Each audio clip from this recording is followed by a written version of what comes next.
Hey, this is Justin from breakintocre.com, and in today's video, we're going to talk about how to talk to a commercial real estate recruiter if you're looking for a new job or a commercial real estate recruiter reaches out to you directly. So if you have a conversation with a recruiter coming up or you're trying to look for a new job in the new year, make sure to stick around for this video.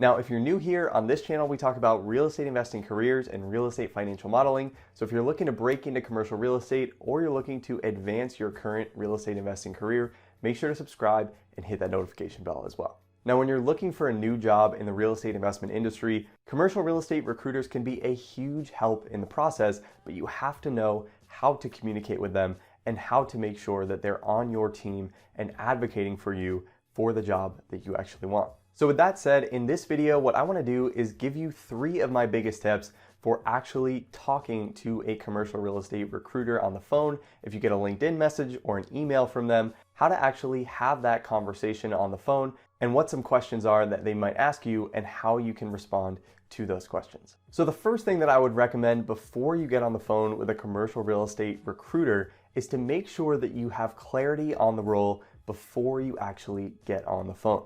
Now, sometimes you might find that some recruiters are dodgy about this. They won't tell you too much via email and they won't tell you too much about the company or the role specifically, but in that case, you don't really know if you're wasting your own time or you're wasting the recruiter's time. So if at all possible, what I would try to do before you actually get on the phone is try to get at least a brief job description, some more information about the role and the company, and potentially even a total compensation range that they're targeting, just to make sure that it makes sense for you to take time out of your day to actually take this call. Again, many recruiters are hesitant to give all of this information out before actually speaking to you on the phone, but if you're strapped for time and it might be an inconvenience to actually have this half-hour or 1-hour phone call with this recruiter, I'd recommend at least getting some base information about the role. Now, speaking of total compensation, number 2, and this is a really big one, make sure to not let the recruiter back you into a corner when you're talking about your compensation.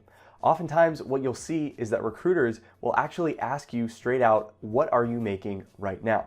Now, in my opinion, not only is that relatively intrusive, but it's also irrelevant as far as what you're going to get paid at your new job. So if you're making far less than the target compensation that they have for that role, you shouldn't be paid less because you're making less right now. You should be paid for the value that you can add to the company, regardless of what you're getting paid right now at your current job. So if you're asked, what are you making right now? A good response to this is something along the lines of, I'm really focused on what my comp would be in a next role. Do you guys have any sort of salary range or total compensation range that you're targeting for the position? This puts the question back on them and takes the pressure off of you, and again, removes that irrelevant conversation about what you're making right now. Another great way to respond to this is to respond with your target compensation. So instead of naming what you're actually making right now, you might actually respond and say, I'll only move for 150K or 170K. That would be the kind of compensation that I would need in order to make a move at the end of the day, assuming that the role was something that I was interested in. Again, that kind of statement allows you to make what you're making right now irrelevant and really focused on the role that you'll be playing at the company and the value that you can create in that role.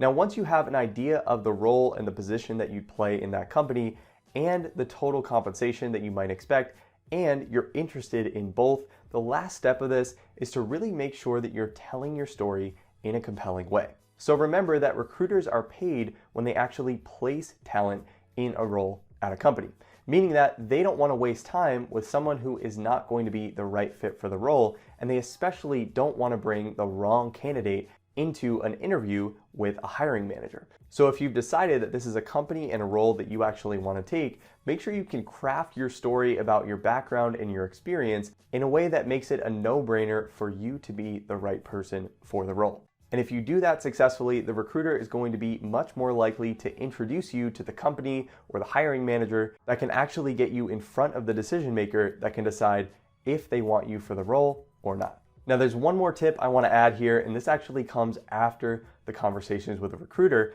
assuming that you're able to get into an interview and actually talk with the company and the hiring manager that you'd be working for. And that tip is to make sure that you verify everything that this recruiter told you.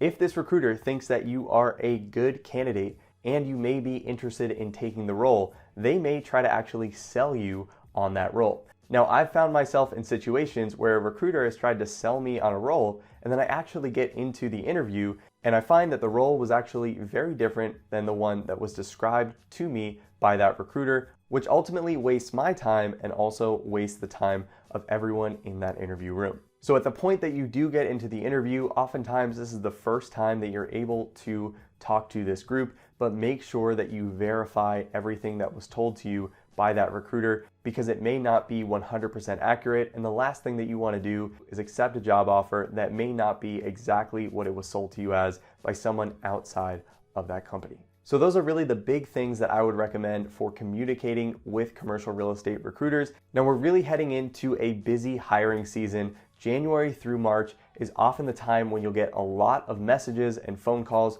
from recruiters looking to fill roles in commercial real estate companies. So if you want to take some of that downtime during the holidays to improve your real estate financial modeling skill set and tighten up your resume in the process, definitely check out Break Into CRE Academy. If you've been watching this channel for a while, you know that that is really the place that you can learn all of this stuff and apply everything that you need to know in order to land a job in commercial real estate and to be ready when that commercial real estate recruiter comes calling or emailing and trying to place you in a new role. So that's it. I hope this was helpful. If you like this video, make sure to let me know by hitting that like button, subscribe to the channel, and share this with anyone else who might find this helpful.